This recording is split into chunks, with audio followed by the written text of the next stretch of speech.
On the morning of April 18, 2024, Columbia University President Nemat Shafik emailed Columbia University students and faculty members, informing them that she had permitted the New York Police Department to enter the campus and evacuate it. The evacuation aimed to remove the pro-Palestinian students who had been participating in a camp inside the university the previous day, known as the Gaza Solidarity Camp. Indeed, the wording of the preceding statement by Mrs. Nemat, affectionately known as Minouche, carries a subtle wit. The inclusion of the term permission or granting permission could imply that the New York police sought intervention on the university campus, and Nemat acquiesced, yet such an occurrence did not take place. What truly unfolded was Nemat initiating contact with the New York police. However, it is important to note that the police could not take action without the request or authorization from Columbia University's administration, as Columbia University is a private institution. Nemat sought their assistance in gaining access to and removing students. John Chell, the head of the New York Police Department, confirmed this during a press conference. He stated that Columbia University had sent a letter to our office, highlighting the clear and present danger posed by the student demonstrators on campus. Acting on Nemat's message, officers and members of the New York Police Department proceeded to enter Columbia University, armed with riot control tools and equipment. Subsequently, over 100 individuals were arrested. The incident at Columbia University, unprecedented since 1987, sparked one of the most significant and potent student protests witnessed in American universities. In recent decades, demonstrations of solidarity with Gaza, which peaked last December and nearly vanished, suddenly proliferated on an extensive and unparalleled scale, across major American universities. Scenes of arrests became recurrent in many of these institutions. The advocacy for Palestine and the criticism or animosity toward Israel, this very matter has been and continues to be exceedingly perilous in America, with only those prepared to potentially sacrifice their future daring to engage. Something you might not have considered, is the significance of the participation of numerous American university students in today's movement, advocating to halt Israeli aggression against Gaza, and to hold Israel accountable for its crimes. This indicates the collapse of the system Israel painstakingly built over decades, investing tens of millions of dollars to shape discourse within American universities, concerning the Palestinian cause and American support for Israel. In this context, you can understand why Israeli Prime Minister Benjamin Netanyahu was so agitated in his recent speech, delivered just a few days ago, regarding the pro-Palestinian demonstrations in American universities. Netanyahu insulted the participants and labeled them as extremists, who in his view have seized control of the top universities in America. He asserted that these demonstrations must cease immediately. Netanyahu's emotion as he commented on an event supposedly happening in a foreign country, gives us an idea of how serious what is currently happening in American universities is for Israelis. In order to comprehend why this came as a surprise and why the students participating in these protests are brave, putting their future on the line, we must understand the power dynamics within American universities, and how Israelis influence several of the most crucial and dangerous student groups and entities within them. This is what we will endeavor to explore together in today's episode. In November 2023, supporters of the Israeli occupation in the United States decided to organize a massive demonstration in support of Israel. They were eager for it to be the largest pro-Israel demonstration ever held in America. Their keenness stemmed from the fact that, at that time, pro-Palestinian demonstrations demanding an end to Israeli aggression in the Gaza Strip were notably substantial and unprecedented. Hundreds of thousands of Americans from various states participated. This was very embarrassing for the Israelis and their supporters inside the United States, who insisted that their demonstration should also be substantial. To demonstrate widespread support for Israel, they decided to hold their demonstration on November 14 of last year. To ensure a large turnout and prevent any scandal, they offered financial incentives to attendees, targeting particularly students of popular universities. An advertisement was circulated promising every participating university student in America $250 for attending the pro-Israel demonstration. Who was offering money to university students? In essence, an organization named Israel on Campus Coalition. What is the Israel on Campus Coalition? Which country do they represent? Where do they acquire the funds they distribute? No, this is a little long story. Let's rewind a bit to delve into it. Back in the 60s and 70s, Israelis grew increasingly concerned about the growing Arab presence in American universities. They noticed a rising influence of Arab students on their American counterparts, shaping their perspectives on the Arab-Israeli conflict. Consequently, the American Israel Public Affairs Committee, AIPAC, made the decision in 1979 to initiate a program. This program aimed to enlist students from American universities to gather information about individuals, both students and professors, who expressed support for Palestinians. This program was called the Political Leadership Development Program, and it was headed by a man named Jonathan Kessler. The beginning of this program was highly successful. Within only 4 years of its launch, specifically in June 1983, AIPAC was able to recruit about 5,500 university students from all states of America. These students attended 350 workshops on 350 university campuses, in which they learned the arguments in favor of Israel and anti-Arabs.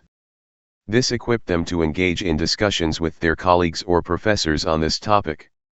In his 1987 book titled The Lobby, Edward Tivnan shared excerpts from the discussions held in these workshops. According to Tivnan, trainers associated with AIPAC advised students to organize seminars at universities. However, they also emphasized the importance of not inviting professors sympathetic to Palestinians, or whose views could undermine the pro-Israel position. The guidance was clear: know in advance what the guest will say. One of the trainees raised his hand in confusion and asked his trainer a very interesting question. What would I do if I found a person like Edward said as a speaker at the university or college? The answer you're about to hear to this question is crucial, as it will provide insight into the workings of Israel's supporters in American universities. While I assume most of you are familiar with Edward Said, or at least have heard his name before, for those who do not know, Edward Said is a Palestinian-American thinker and literary critic, considered one of the most important intellectuals of the century.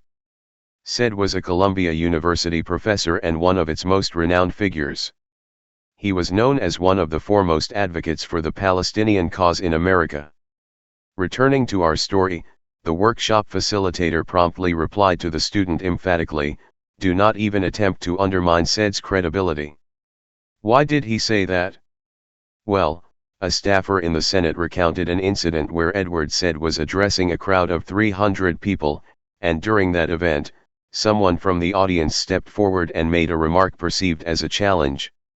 In his own words, the Senate employee who attended that event says that Said tore the man apart, signifying that Said responded vigorously to the person who challenged him and embarrassed him in front of the audience. This undoubtedly bolstered people's confidence in Said's words and rendered the counterargument seen as foolish. This is why Tivnan says that AIPAC advised the students that the best strategy for dealing with Said is not to challenge him head-on, but rather to find another speaker. Interestingly, this aligns with their actual approach to Edward Said. They attempted to disrupt the seminars, in which he spoke, and impede the organization of such events in the first place. This method of handling Said or others, who articulate the Palestinian cause effectively and expose Israeli falsehoods, illuminates a facet of Israeli strategy in American universities. It suggests an inherent lack of conviction in the righteousness of their cause or the coherence of their arguments. Therefore, their primary strategy involves casting doubt on the Arab and Palestinian narrative, and besieging it by targeting its advocates and proponents. And I'll tell you how they do it. In 1983, after establishing a network of students and professors at American universities, AIPAC distributed a 10-page questionnaire about political activity on campuses to students and faculty across America. One of the most prominent questions included in the questionnaire is the following: please name any individual faculty who assist anti-Israel groups. How is this assistance offered? What are the propaganda themes? In this way, AIPAC recruits members from among students and teaching staff, turning them into informants who spy on their colleagues. The responses to that questionnaire served as the foundation for a booklet released by AIPAC in 1984 titled, The AIPAC College Guide, Exposing the Anti-Israel Campaign on Campus. In this booklet, AIPAC, which claims to respect everyone's right to freedom of expression, suggests 10 ways for its students, those to whom the booklet was distributed, to respond to pro-Palestinian events or speakers on campus. Method number 8 out of the 10, suggests attempting to prevent the pro-Palestinian speaker from speaking altogether. This tactic has been employed more than once with figures like Edward Said, resulting in the cancellation of many conferences and seminars, either before or after their commencement. Another tactic recommended by AIPAC for dealing with pro-Palestinian speakers is for pro-Israel students, to occupy the venue where the seminar is scheduled to take place and fill it, thereby becoming the majority of attendees. This strategy aims to control the interaction with the speaker, often resulting in negative exchanges characterized by sarcasm and booing. A second method proposed is to organize a concurrent pro-Israel symposium or meeting to coincide with the pro-Palestine event, or immediately preceding it, and utilize the pro-Palestinian event as an opportunity to distribute flyers promoting upcoming pro-Israel events. In one word, they are obligated to disrupt pro-Palestinian gatherings through any means necessary. This booklet, incidentally, also underscores the importance of university or college newspapers to pro-Israeli students. It encourages them to consider joining the editorial team of these publications, if possible, or to seek out sympathetic individuals to Israel and support their involvement. This was the modus operandi of the Israeli lobby until the turn of the millennium. However, in the new millennium, the Israelis restructured their approach to exert influence in American universities, particularly following the outbreak of the Second Palestinian Uprising in September 2000. Israelis and their allies began to perceive a loss of control over discourse within American universities. They felt discussions were no longer aligned with their interests, particularly amidst the escalating violence and criminality by the Israeli government, under the leadership of Prime Minister Ariel Sharon against the Palestinians. In this context, the Israeli Ministry of Foreign Affairs stated in 2001, that Israel was losing the battle of public relations on university campuses. At that time, the ministry approached the Zionist organization Aish International, to devise a program to address this issue, with the ministry offering support. Consequently, in 2001, the Hasbara Fellowships Initiative was launched. The concept was straightforward, providing American students with funds, in exchange for their participation in an intensive 2-week training program, in the occupied Palestinian territories. The funding allocated to American students through this program exceeded $500,000 in the year 2020 alone. However, the fellowship program proved insufficient. In the subsequent year, specifically in July 2002, the Zionist organization Hillel International, in collaboration with another Zionist organization named the Charles and Lynn Schusterman Family Foundation, jointly established a new organization. They aimed to coordinate the efforts of Israel's supporters in American universities. This institution was christened the Israel on Campus Coalition, the very same organization mentioned earlier, which was offering $250 to students to attend the demonstration in Washington on November 14. However, as I've explained, the Israeli approach to engaging with American universities has two facets. The first involves organizing supporters among students and faculty for Israel, while the second entails targeting and isolating those who advocate for Palestine.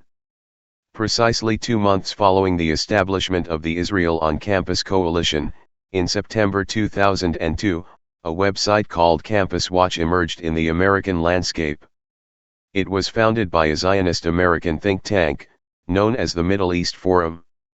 The administrators of this website identified themselves as a group of qualified individuals, united to safeguard American interests on campus, which included steadfast support for Israel.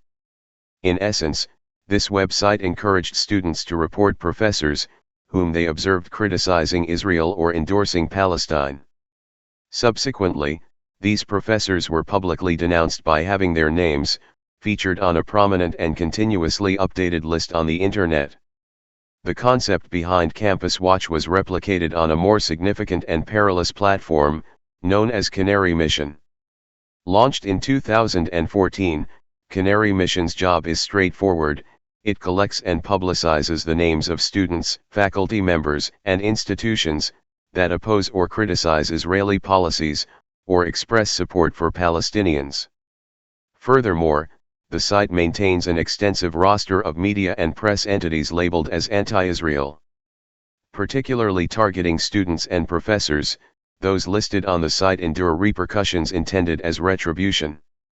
So, how does this unfold? In brief, individuals whose names appear on the list encounter substantial challenges, primarily in the United States. Foremost among these challenges is securing employment. It becomes exceedingly arduous for individuals listed on Canary Mission to secure positions within large or even medium-sized American companies or institutions. The reason is that the Israeli lobby often accuses any employer of such individuals of harboring anti-Semitic sentiments and being antagonistic towards Jews, by hiring someone associated with these accusations, and the proof is their published list on Canary Mission. Due to the potential backlash, companies and institutions, preferring to avoid controversy, opt not to hire these individuals altogether. Numerous instances exist where companies terminated employees solely because their names appeared on the site.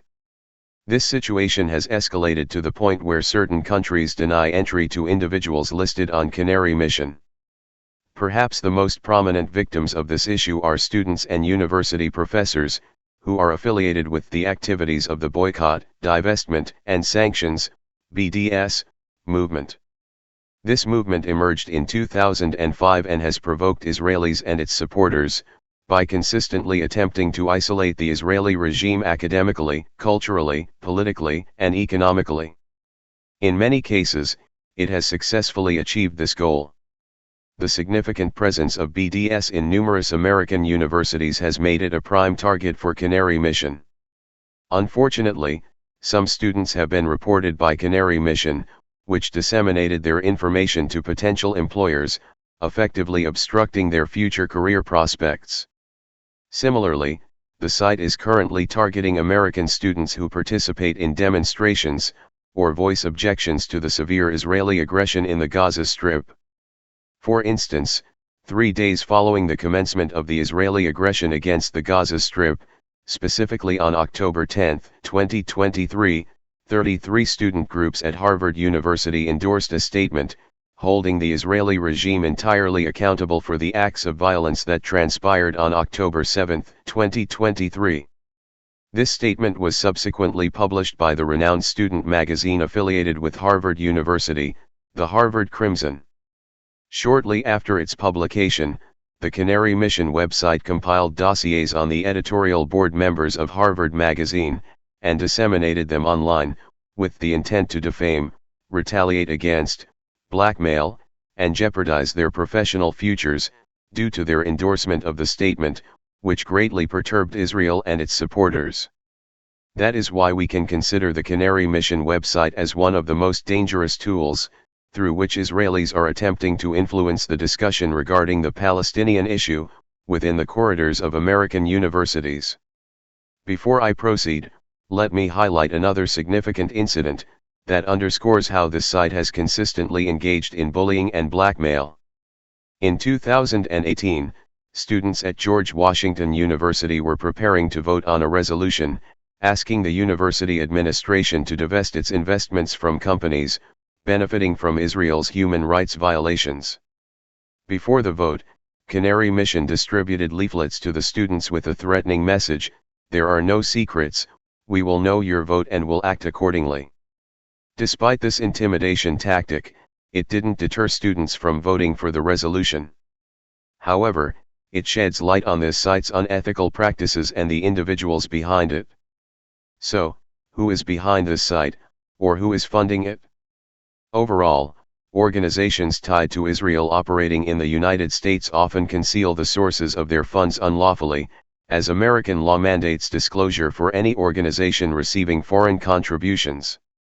Despite stringent confidentiality measures, occasional leaks of information occur. For instance, in 2018, it came to light that the Jewish Community Federation of San Francisco had allocated roughly $100,000 to Canary Mission, sourced from the Helen Diller Family Foundation, affiliated with Zionist billionaire Sanford Diller, scion of one of California's wealthiest families. Similar to other Israel-affiliated entities, financing doesn't pose significant challenges for Canary Mission or the Israel on Campus Coalition. The latter maintains direct ties with the Israeli government, with its principal benefactor being the Jewish National Fund, among the largest Zionist institutions globally. The depth of this fund's influence warrants a dedicated discussion in a separate episode. The crucial point is that the Israel on Campus Coalition and the Canary Mission were the spearheads of Israeli efforts to influence American universities, but this was before October 7, 2023. The world changed after this date with the launch of Israeli aggression on the Gaza Strip and the outbreak of demonstrations in many places in the United States, especially at government universities. Sensing the danger, the Israeli government decided to intervene directly to exert greater control over events in American universities. Last November, the Israeli newspaper Yedioth Ahronoth published a highly significant report that did not receive due attention. Unfortunately, the media largely overlooked this report, despite its immense importance and danger. Yedioth Ahronoth revealed that at that time, the Israeli Ministry of Foreign Affairs, in collaboration with the Israeli Ministry of Diaspora Affairs, established a task force to conduct defamation and pressure operations in American universities. They aimed to intimidate and harass students, faculty members, and administrators who were critical of Israel. This task force was headed by the then Israeli Foreign Minister, Eli Cohen, and led by senior government officials. They devised a multifaceted action plan that included political and psychological operations against Israel's critics within universities, as well as causing economic and professional harm to students labeled as anti-Semitic. As is customary, the plan stipulated that these actions must be carried out discreetly, without overtly implicating Israel. According to the plan, the Israeli Foreign Ministry and its representatives in America would engage with American professional unions to enlist their support against anti-Semitism and to pressure university leadership. The report also revealed that pressure had already begun on employers to refrain from hiring students accused of anti-Semitism, and this is what had already happened in some major law firms in America. This tactic aimed to deal a double blow to both the students and their universities, as the report explained that if a university knew that its students' employment prospects were diminishing, the administration would take action against anti-Semitic students to protect the university's ranking. The plan also had an economic dimension. The report outlined Israel's intention to identify prominent donors within Jewish and Israeli communities and enlist them in the fight against anti-Semitism. Israel aimed to use these donors as leverage to pressure university leadership to address anti-Semitism. Additionally, Israel planned to pressure both Jewish and non-Jewish donors to withdraw their investments from campuses where anti-Semitism was not addressed. Essentially, the aim was to ensure that universities silenced any voices that supported Palestine or criticized Israel. Not only that, but Israelis are also planning to influence the American government to reduce funding for universities that receive allocations from the federal budget.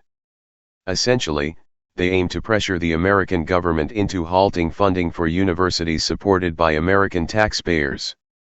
At first glance, this may seem absurd, but it is currently an option being considered.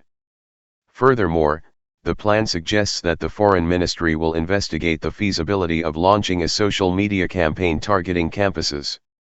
Despite this plan, the Israeli strategy has already demonstrated successes in December and January.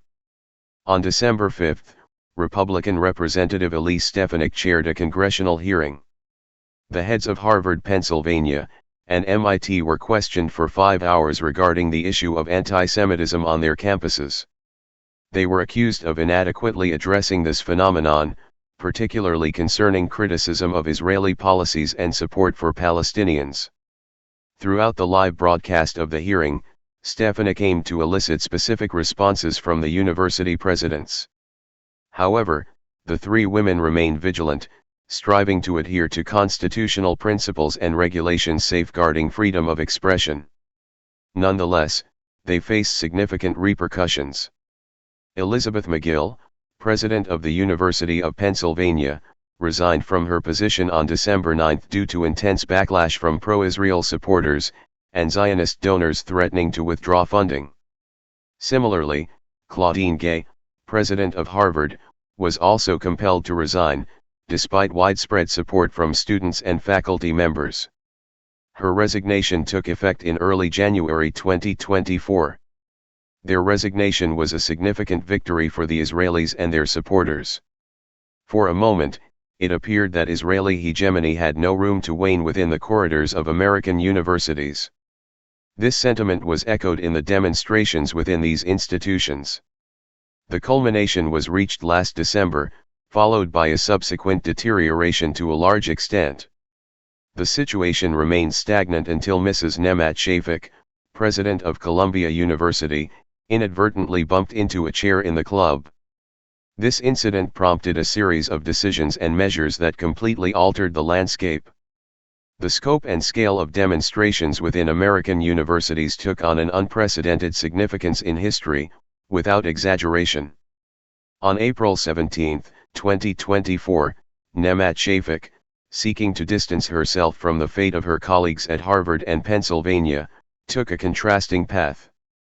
Rather than defending the rights of pro-Palestinian students to express their opinions, she launched attacks against them. The hearing session proved disastrous for Nemat Shafik by all measures. No one left satisfied with her performance, neither the pro-Palestinian students nor those supporting Israel, who perceived her lack of firmness in addressing the concerns of the pro-Palestinian faction. Following the session, Nemat attempted to maintain a serious and resolute demeanor in dealing with the pro-Palestinian students encamped within the university campus. Consequently, she requested the intervention of the New York police to remove and ultimately arrest the students. The police entry into a prominent institution like Columbia, although not unprecedented in history, is not an everyday occurrence. The last recorded instance of police intervention at Columbia University dates back approximately 37 years, making the recent events shocking to their counterparts in other American universities. Consequently, demonstrations swiftly erupted in response to Nemat Shafik's ill-considered decision. These demonstrations quickly spread to numerous major American universities, culminating in scenes of police and riot control forces dispersing protests across the nation. This scene, America had never seen anything like it. Even the student demonstrations that took place in 1968 in the wake of the Vietnam War were not of this scope and breadth. By the way, the current demonstrations in American universities are much more courageous than those that took place before. So, guys, students in American universities are demonstrating all the time. This right is guaranteed to them by the American Constitution. However, demonstrations differ depending on the subject. Many political, economic, and social issues can be protested by students, and no one will silence them. They can demonstrate against issues like abortion, LGBTQ ideology, arms companies, student debt, etc., and face no consequences, except for the issue of the Israeli occupation. Israel and its supporters, through various organizations, are keen to make criticism of Israel by students tantamount to professional and career suicide. That makes students, professors, and administrators hesitate to demonstrate against Israel or publicly criticize it. This method has succeeded in weakening any major movement against Israel in American universities. The recent demonstrations, in which large numbers of students participated in most major American universities, came as a surprise to everyone. No one expected such a widespread movement. The students overcame their fear for their future, which, by the way, is genuinely in jeopardy. American students, in particular, are more vulnerable than almost anyone else regarding securing a job after graduation to pay off their debts, an imperative that might be compromised due to their involvement in demonstrations against Israel. Education in America is costly, and the majority of university students resort to loans for their studies. Upon graduation, American students often find themselves burdened with tens of thousands of dollars in debt that must be repaid. As of 2021 to 2022, the average amount borrowed by bachelor's degree recipients, who took out loans to finance their education, was approximately $30,000. This sum is expected to be repaid through the student's future employment. If Canary Mission were to identify a student participating in a demonstration and document their name, it could lead to significant trouble, potentially hindering their job prospects. Despite being aware of these risks, students participating in the current demonstrations have chosen to voice their dissent. This unexpected development owes much to Mrs. Nemat Shafik. Presently, American universities have emerged as crucial hubs for pro-Palestinian demonstrations and anti-Israel sentiments, challenging the policies of the Joe Biden administration. This presents significant risks for both sides, particularly for Israelis, while simultaneously offering vital support for Palestinians. Allow me to elucidate why the ongoing events in American universities are of paramount importance, how they pose a genuine threat to Israel's future without exaggeration, and why Israelis are fervently focused on countering these sentiments, despite students having only their voices as their means of expression. In brief, research in psychology and behavioral sciences over recent decades asserts that our social networks wield significant influence in shaping our ideologies and ideas. Our opinions are often molded by the social groups we inhabit. In this context, one of the most influential social groups for young individuals is their university cohort. Primarily, young people tend to maintain relationships with the friends they make during their university years throughout their lives. This trend is observed in 87% of cases among American university students. Consequently, if the majority of your peers at university adopt a pro-Palestinian and anti-Israel stance, you are likely to be influenced by them, leading you to align your thoughts accordingly.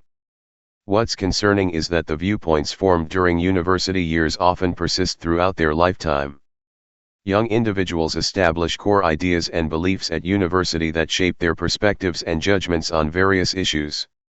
From this perspective, the widespread presence of pro-Palestinian demonstrations on American university campuses is a matter of grave concern for Israelis and their supporters in the United States. They may endeavor to suppress this movement, even resorting to violence, as young people constitute the demographic least supportive of Israel, even predating the conflict. These demonstrations could potentially alter the landscape to the extent of posing a threat to the future of the alliance between America and Israel. That concludes this video. However, I pose a question to you: do you think Nemat Shafik will be able to maintain her position, or will she be compelled to resign in the near future? I await your responses in the comments section. I hope you found this discussion engaging. Don't forget to like and subscribe to the Z Genius Media channel. Share your thoughts in the comments below. Until next time, goodbye everyone.